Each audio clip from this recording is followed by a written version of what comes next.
ताकि वो मेरे से थोड़ा रिलेट कर पाएँ, ये जान पाएँ कि मैं भी बिल्कुल एक सामान्य सा व्यक्ति हूँ, चाहे जितनी मर्ज़ी रजत ने मेरी तारीफ़ कर दी हो, लेकिन बिल्कुल मैं आपके बीच का व्यक्ति हूँ। मेरा नाम सुरेंद्र वत्स है और मैं बेसिकली हरियाणा से हूँ, जींद से। अभी दिल्ली में रह रहा हूँ मैं पिछले लगभग 12 सालों से। एक मिडल क्लास फैमिली की मेरी बैकग्राउंड रही। मेरे पिताजी सरकारी स्कूल में अध्यापक थे और मेरी माताजी गृहिणी थी। परिवार में हम 2 भाई और 3 बहनें हैं। पेरेंट्स ने हम सबको एजुकेशन दिलाई। मैंने 1996 में दिल्ली यूनिवर्सिटी से मैंने पोस्ट ग्रेजुएशन किया और उसके बाद एक प्राइवेट टीचर के रूप में मैंने अपने करियर की शुरुआत की थी, जहाँ पे मेरी जो तनख्वाह थी वो मात्र 500 रुपया थी। तो 500 रुपये कमा के मैंने अपने जीवन की शुरुआत की और 1 साल मैंने नौकरी की। 1 साल नौकरी करने के बाद एक बात मेरी समझ में बहुत अच्छे से आ गई, अगर मैंने अपने सपनों को पूरे करना है, तो नौकरी से मेरे सपने पूरे नहीं हो सकते। मुझे बिज़नेस करना पड़ेगा, मुझे व्यापार करना पड़ेगा। व्यापार क्या किया जाए, उसका कोई अनुभव नहीं था। परिवार में कभी किसी ने कोई व्यापार नहीं किया था। इस नाते बड़ा कन्फ्यूज़न था और बस मैंने ये देखा मेरे आस-पास में मेरे मामा जी शहर में रहते थे, कॉन्ट्रैक्टर थे, मैं उनके पास में गया और जब मैं उनके पास में गया तो वहाँ पे उनके साथ मैंने कुछ दिनों तक काम किया और वहाँ पे रहते मैंने केबल टीवी का बिज़नेस शुरू किया एज़ ए केबल ऑपरेटर। कुछ करना चाहता था, यंग था, अंदर बहुत सारी आग थी कुछ कर दिखाने की। तो केबल टीवी के बिज़नेस को मैंने सीखा और बहुत मेहनत किया उसमें और उसके परिणाम भी आए। मैं ठीक-ठाक सा पैसा केबल टीवी के बिज़नेस से कमा रहा था, लेकिन मुझे उस काम में संतुष्टि नहीं थी। 2 मुख्य वजह थी। पहली वजह ये थी कि वहाँ पे पर्सनल अपने लिए बिल्कुल भी टाइम नहीं था, फैमिली के लिए टाइम नहीं था। दिन में भी हम लोग काम करते थे, रात में भी काम करना पड़ता था।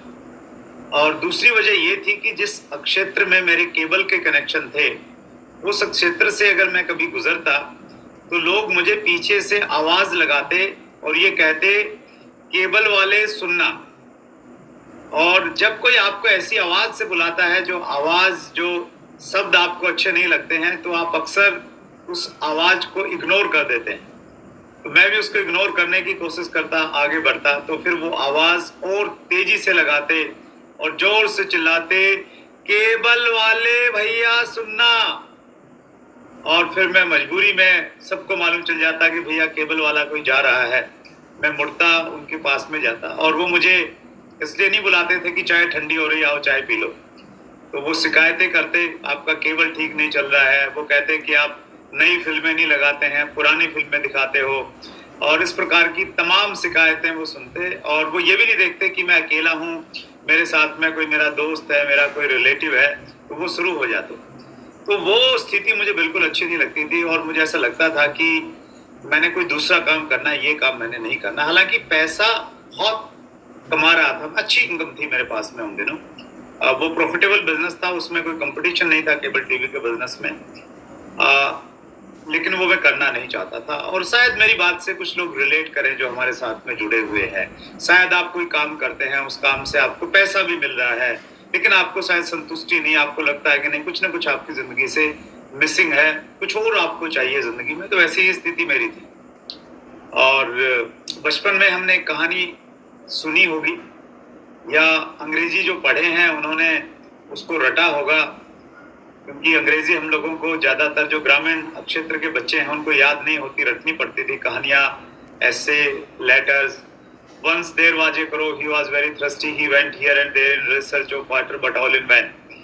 तो ये जो प्यासे कौवे की कहानी है, इसका मोरल है, where there is will there is way, जहां चाह वहां राह। अगर आपको किसी चीज की चाहत है तो फिर आपको रास्ते मिल जाते हैं। और मैं किसी एक ऐसे बिजनेस की तलाश में था जहां पैसा तो हो, लेकिन पैसे के साथ में टाइम फ्रीडम हो और पैसे के साथ में लोग मुझे मेरे नाम से बुलाएं, मुझे केबल वाला कह के न बुलाएं। और उसी समय मेरे एक नज़दीकी दोस्त ने मुझे अपने घर पे बुलाया और कहा कि आप मेरे घर पे आइए, मैं आपसे कुछ बात करना चाहता हूँ। और मैंने पूछा उनसे क्या बातचीत है, तो उन्होंने बोला मैं ऐसे नहीं बता सकता, घर पे आइए, घर पे ही मालूम चलेगा। तो मैं उनके घर पे गए और मैंने देखा वहां पे 3-4 लोग और बैठे हुए थे, और वहां पे मैंने पहली बार अपनी जिंदगी में 3 शब्द सुने एक साथ में, RCM, राइट कॉन्सेप्ट मार्केटिंग। सो पहला वो मेरी एक होम मीटिंग थी, और आप में से बहुत सारे लोग शायद होम मीटिंग करते भी होंगे। होम मीटिंग बिजनेस को तेजी से बढ़ाने का एक बहुत शानदार माध्यम है। आप बहुत स्पीड के साथ बिजनेस को बढ़ा सकते हैं। हमारे बिजनेस में एक बहुत लेजेंडरी पर्सनैलिटी हुए हैं सतीश पंडित, उनकी एक ऑडियो थी हाई स्पीड, और अब भी आपको वो कहीं ना कहीं यूट्यूब पे मिल जाएगी अगर आप ढूंढेंगे। तो उसमें उन्होंने डिटेल से बताया कि होम मीटिंग कैसे करनी चाहिए और उसके क्या लाभ हैं। 20 साल पहले शायद उन्होंने ये टेप बनाई होगी, लेकिन आज भी ये रिलेवेंट है, आज भी इसका बहुत ज़्यादा महत्व है। सो होम मीटिंग में मैंने आरसीएम के प्लान को देखा, और मैं आप सब लोगों को, उन सब लोगों को स्पेशली कहना चाहता हूँ जो लोग ये चाहते हैं कि उनकी टीम में अच्छे लीडर आए, भविष्य में उनकी टीम में डायमंड आ जाएं। अगर मैं पूछूंगा आपसे कि कितने लोग चाहते हैं, तो शायद सबके हाथ खड़े हो जाएंगे, सब लोग बोलेंगे कि हाँ हम ऐसा चाहते हैं कि हमारी टीम में डायमंड बने, डायमंड आए। तो मैं आपको एक फार्मूला देना चाहता हूँ जिस पे मैं विश्वास करता हूँ, और वो फार्मूला ये है कि आप ज़्यादा से ज़्यादा होम मीटिंग कीजिए, क्योंकि होम मीटिंग में जो लोग आते हैं वो भविष्य में डायमंड बनते हैं। मैं भी होम मीटिंग की पैदावार हूँ। होम मीटिंग में मैंने आसिफ का मार्केटिंग प्लान देखा था, और मेरा बहुत विश्वास है कि होम मीटिंग में डायमंड मिल सकते हैं। सो मैंने प्लान देखा साथियों, और प्लान देखने के बाद जो बहुत सारे प्रश्न थे मेरे दिमाग में, ऐसा नहीं था कि पहली बार प्लान देखते ही मुझे लगा कि यस मुझे वो मिल गया जो मुझे चाहिए था। 3 महीने तक ज्वाइनिंग के मैंने कोई ज़्यादा काम नहीं किया। 3 महीने के बाद मेरे अपलाइन मुझे पकड़ के ज़बरदस्ती करके एक मीटिंग में लेके गए। आज तो चीज़ें थोड़ा सा डिजिटल हो गई हैं, आज आप घर पे बैठे इस मीटिंग को देख रहे हैं, लेकिन उस ज़माने में ये सुविधा उपलब्ध नहीं थी। तो हम लोग एक मीटिंग में गए, और उस मीटिंग में जब मैंने बहुत सारे लोगों को देखा, और उनमें से कुछ लोगों ने अपनी इनकम के बारे में बताया कि हम इस बिज़नेस से, आरसीएम से जुड़े हैं और हम इतना पैसा कमा रहे हैं, उनकी इनकम ने और उस माहौल ने मुझे बहुत प्रभावित किया। और पहली बार मुझे ऐसा लगा कि मुझे आरसीएम बिजनेस को करना चाहिए, और वो जो मीटिंग थी वो मेरी ज़िंदगी का एक टर्निंग पॉइंट बनी। और उसके बाद में मैंने डिसाइड किया कि मैंने आरसीएम बिजनेस को करना है। बहुत उत्साहित था मीटिंग की वजह से, और करना भी चाहता था, लेकिन मेरी नेचर इस प्रकार की थी कि मैं बहुत शाई किस्म का व्यक्ति था, बहुत संकोची, बहुत शर्मीला। आपने देखे होंगे कुछ लोग, उस प्रकार की मेरी प्रवृत्ति थी। और शुरुआत में मैं बहुत एक्साइटमेंट के साथ किसी से मिलने के लिए जाता था, लेकिन चाय पी के वापस आ जाता था। बात कहाँ से शुरू करूँ ये सोचता ही रहता था। सामने वाला पूछता भी किस लिए आए थे, आप बोल रहे थे कुछ काम है, तो मैं कहता कि नहीं मैं तो ऐसे ही आ गया था। तो बहुत ज़्यादा हेजिटेशन था एक्चुअली कैसे बात करनी है। लेकिन हम सब के लिए अच्छी बात ये है कि हमारे यहाँ पे एक एजुकेशन सिस्टम है, हमारे सीनियर अपलाइंस हैं जो हमें सपोर्ट करते हैं, जो हमें हर वो चीज़ सिखाते हैं जो इस बिज़नेस में हमें आगे बढ़ने के लिए ज़रूरी है।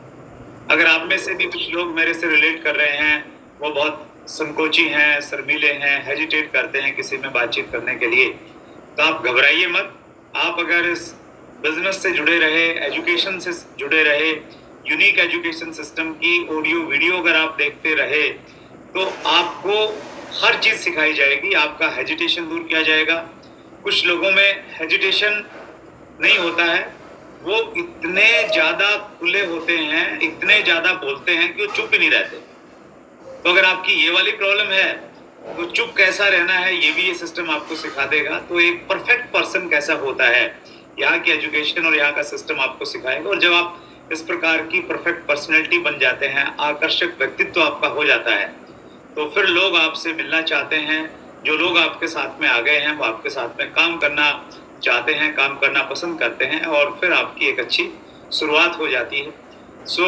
आज मेरे बारे में आप कुछ भी जान सकते हैं, कुछ भी आपको भ्रम हो सकता है मेरे बारे में, लेकिन अगर आप 20 साल पहले मेरे से मिलते, 22 साल पहले, तो शायद आपको मेरे को देख के ये लगता, मेरे स्वभाव को देख के ये लगता कि ये व्यक्ति आरसीएम में कामयाब नहीं हो सकता और कुछ काम कर सकता है। सो ये इस एजुकेशन का परिणाम है कि मैं इस बिजनेस में न केवल मात्र पैसा कमा पाया, न केवल मात्र ये डायमंड की पिन मेरे पास में आ पाई, अपितु मैं जो भी कर पाया हूँ तो वो इस एजुकेशन की वजह से कर पाया हूँ जो मुझे इस बिजनेस के माध्यम से मिली है। और मैं आपको यकीन दिलाना चाहता हूँ, आपकी कुछ भी एजुकेशनल बैकग्राउंड है, कैसा भी आपका स्वभाव है, अगर आप समर्पित भाव से यहाँ पे आ जाते हैं तो यहाँ पे हर वो चीज़ सिखाई जाएगी जो बिजनेस में बढ़ने के लिए, आपके जीवन में आपको आगे बढ़ाने के लिए जरूरी है। और धीरे धीरे मैं चलता गया, उतार चढ़ाव आते गए, बहुत सारे अप डाउन्स रहे, और उन अप डाउन्स में बस मैंने कंसिस्टेंसी नहीं छोड़ी, मैंने प्रयास करना जारी रखा, और उसी का परिणाम रहा कि मुझे रॉयल्टी मिली, फिर मुझे टेक्निकल मिली, और जैसा आप देख पा रहे हैं मेरे पास में डायमंड की एक पिन है, ये डायमंड की पिन मुझे मिल गई। और मैं आप सब साथियों को एक भरोसा दिलाना चाहता हूँ, एक विश्वास दिलाना चाहता हूँ, अगर आप एक बड़े विजन के साथ में और बड़ी कमिटमेंट के साथ में आरसीएम बिजनेस में आए हैं और आरसीएम बिजनेस कर रहे हैं, तो यहाँ बैठा हुआ हर व्यक्ति, इस वीडियो को देख रहा हुआ हर व्यक्ति आने वाले समय में आरसीएम का डायमंड बन सकता है। आरसीएम में सबसे अच्छी बात क्या है, यहाँ कोई लिमिटेशन नहीं है कि कितने डायमंड किस शहर से बनेंगे, कितने डायमंड किस राज्य से बनेंगे। जिस प्रकार की संभावनाएं हैं हमारे देश में डायरेक्ट सेलिंग बिजनेस की, जिस प्रकार के प्रोडक्ट आरसीएम बिजनेस के पास में है, जिस प्रकार की कंपनी की तैयारियां हैं, उन सब चीजों को देख के बहुत सारे डायमंड आरसीएम बिजनेस में बनने वाले हैं। आप बन सकते हैं, बशर्ते कि आप लगातार काम करें, सिस्टमेटिक तरीके से काम करें, और अपने आप को थोड़ा अपडेट करते रहें, अपने स्किल्स को थोड़ा बढ़ाते रहें, तो निश्चित रूप से धीरे धीरे आप भी इस मुकाम पे होंगे जिस मुकाम पे मैं हूँ, और कई सारे साथी इस मुकाम पे हैं, और वो एक अच्छी जिंदगी को एंजॉय कर रहे हैं, और उनको बहुत अच्छा लगता है जब वो सारे के सारे लोग दूसरे लोगों की सहायता करते हैं, दूसरे लोगों को हेल्प कर पाते हैं।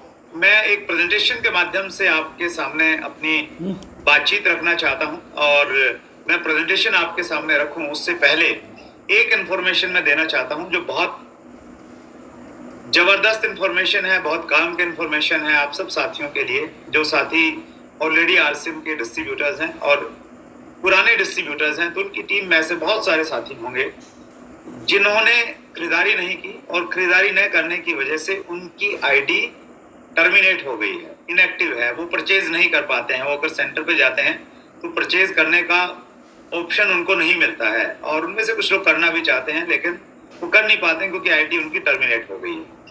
तो कंपनी ने एक ऑप्शन दिया है हम सब लोगों को, अब हम लोग अपनी टर्मिनेट आईडी को एक्टिवेट कर सकते हैं। लिमिटेड टाइम के लिए ऑप्शन उपलब्ध है।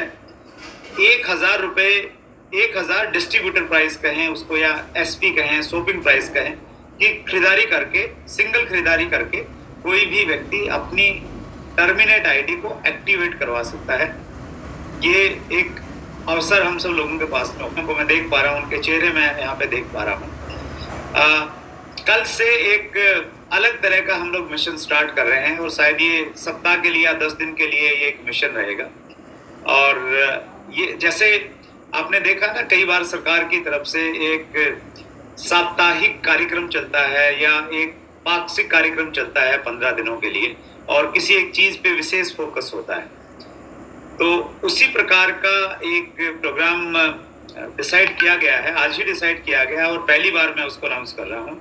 वो प्रोग्राम ये है, हमारे जितने भी टेक्निकल साथी हैं, आपकी टीम से, स्पेशली आपकी बी लाइन से, आप जितने भी साथियों की टर्मिनेट आईडी को एक्टिवेट करवाएंगे एक दिन के अंदर में, पूरे इंडिया से जो पहले 10 लोग होंगे, 10 टेक्निकल चेयर होंगे जिनके ग्रुप में ज्यादा से ज्यादा आईडियां टर्मिनेट से एक्टिवेट हुई हैं, उनको हम लोग डिजिटली रिकॉग्नाइज करेंगे। और मॉर्निंग सेशन रहता है, सुबह में 6:30 भी रहता है, और 8 बजे से टेक्निकल चीज का रहता है। उस सेशन में भी उनको रिकॉग्निशन मिलेगा, और आपकी पहचान इंडिया लेवल पे पहुंचेगी। और ये एक बड़ा मौका है, एक हेल्दी कंपटीशन एक्चुअली सभी के बीच में। जितने भी हमारे पर्ल अचीवर हैं उनका कंपटीशन पर्ल वालों से है। पूरे इंडिया में जितने पर्ल हैं उनका डाटा निकलेगा और देखेंगे कि आज फॉर एग्जांपल कल से ये शुरुआत होती है, तो कल की डेट में कितने साथियों का टर्मिनेशन आईडी एक्टिवेट हुई है, तो वो डाटा कंपनी से आ जाएगा और अगले दिन मॉर्निंग में उसके बारे में बातचीत की जाएगी। उसी प्रकार से जितने भी स्टार पर्ल हैं पूरे इंडिया से, तो उन सब का भी उसी प्रकार से डाटा आएगा और स्टार पर्ल में सबसे ज्यादा किसने एक्टिवेट करवाए हैं तो वो डाटा आ जाएगा। तो हेल्दी कंपटीशन से हमारी जो प्रतिभा है, हमारे अंदर की जो अक्षमता है, वो तेजी के साथ में बाहर आती है। और इसके पीछे एक ही मकसद है कि हम अपनी अक्षमता को भी बाहर निकालें, इस पे ज्यादा फोकस रहें और ज्यादा से ज्यादा लोगों को एक्टिवेट करें। और एक्टिवेट भी सिर्फ 1000 की खरीदारी से नहीं करें, 1000 की खरीदारी से कर सकते हैं, लेकिन कम से कम 1500 परचेज वॉल्यूम की खरीदारी से अगर आप उनको एक्टिवेट करके कंसिस्टेंसी प्लान में अगर आप लेके आते हैं, तो भविष्य के लिए आप एक अपने बिजनेस को सुनिश्चित कर सकते हैं। और ये एक बहुत अच्छा शानदार मौका हम सब लोगों के पास में है। तो सभी टेक्निकल साथी इसके लिए तैयार होंगे, उन्होंने अपने आप को मेंटली प्रिपेयर कर लिया होगा जैसे इसको सुना होगा। सो अब मैं अपनी प्रेजेंटेशन आपके सामने शेयर करता हूँ। समय की लिमिटेशन है, थोड़ा सा हम लोग